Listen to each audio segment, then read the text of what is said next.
Hello and welcome to an exciting Star Citizen news for the week ending the 22nd of May 2016. We give you the headlines from this week's news and then take a deeper look at the other information that's been out there about the game Star Citizen and Squadron 42. So without further ado, the headlines. 2.4 is released to the PTU. There's no more NDA or non-disclosure agreement. So this build is currently available to a few testers and RSI subscribers of both levels, and will be rolled out to more people or go to live over the next few days, hopefully. It adds a load of new stuff. Flyable Starfarer and Gemini, Hangar Ready Reliant, the shopping experience across Port Olisar and Area 18, so you can now purchase clothing, armor, weapons, and spacesuits, amongst some other things, with Alpha UEC, a new currency for testing in the Alpha, which you can also earn in the mini PU through various missions, bounty hunting, murdering, scavenging, that sort of thing. There are new ship weapons as well. The port modification tool has been implemented and replaces the website and holotable for customizing your hangar and ships. This is all persistent too, so you can change this stuff in-game. You can purchase these weapons in-game, and the items bought or the way that you've outloaded your ships or the way you've made your hangar will persist on your account. Reputation with Outlaws and Defenders had a big overhaul too, pitting these two sides against each other more over Korea. But there are loads more other additions and improvements and changes too. If you would like to know more about the 2.4 PTU patch, I've included a much more in-depth video in the description, and if you want to be involved in PTU tests in the future, or be a chance to be part of the EVA CARTI, the small test group, you need to get involved. You need to submit issues, bugs on the issue council. You need to log in into PTU builds that you do have access to and participate in reporting those bugs and the stress tests and that sort of thing. Active people that know what they're doing, that are submitting active bug reports, are much more likely to get chosen for early PTU builds. And for those wondering, the PTU patch currently, which is 2.4G, I think, seems extremely stable, and I would expect it to go to the PTU pretty soon, like real soon. This is all kind of to do with when they don't have any major blockers left for a build, so it could be Monday, it could be in 2 weeks' time, if a random blocker comes up, but I was very, very impressed with this build of the patch. The Drake Buccaneer concept sale will be on the 27th of May. The ship's going to be $110 excluding taxes, and there will be a Twitter campaign to reveal its artwork that's currently going on. So check that out if you want to see a little concept picture of that. I think they're just after a few more retweets, but I'll put that in the description below so you can get involved with that. There's also going to be a mini game when that concept sale goes live.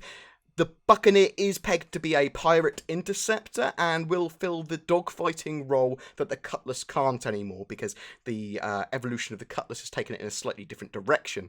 It's one that has caused a lot of talking in the community, and as with all ships that CIG make, I'm really excited to see how this one turns out. Check out the website on the 27th of May to see that one. Let's jump into the weekly review now with 10 for the Developers, Episode 10. Style guides. They can't 100% promise that they will release the style guides that use to guide their manufacturers, races, and ships, and that sort of stuff that gives everything their direction. But they can't see why they wouldn't. It's all going to be based on whether that's allowed or there's spoilers there, but they expect they will release them at some point for us to see them.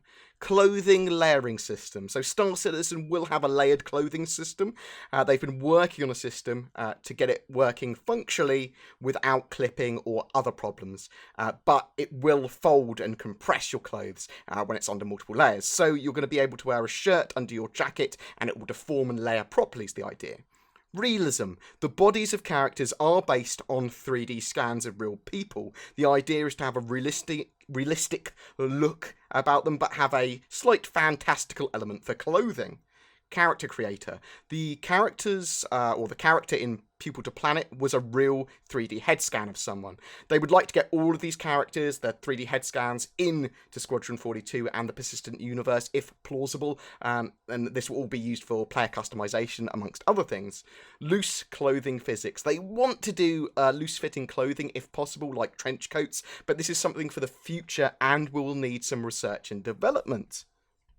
In Around the Verse Season 2, Episode 32, we got to know a few things about what was happening around the studios this week. Down in Los Angeles, they're working on hammering out bugs for 2.4. The art team are working on the Caterpillar as well as clothing, and we'll be seeing more of the item system 2.0 very soon.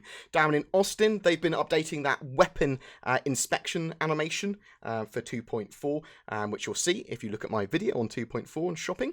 Now, they'll also be able to support temporary promotions and rentals that aren't supposed to persist over long periods of time, and shops for a new space station have been worked on that is more outlaw for the mini PU.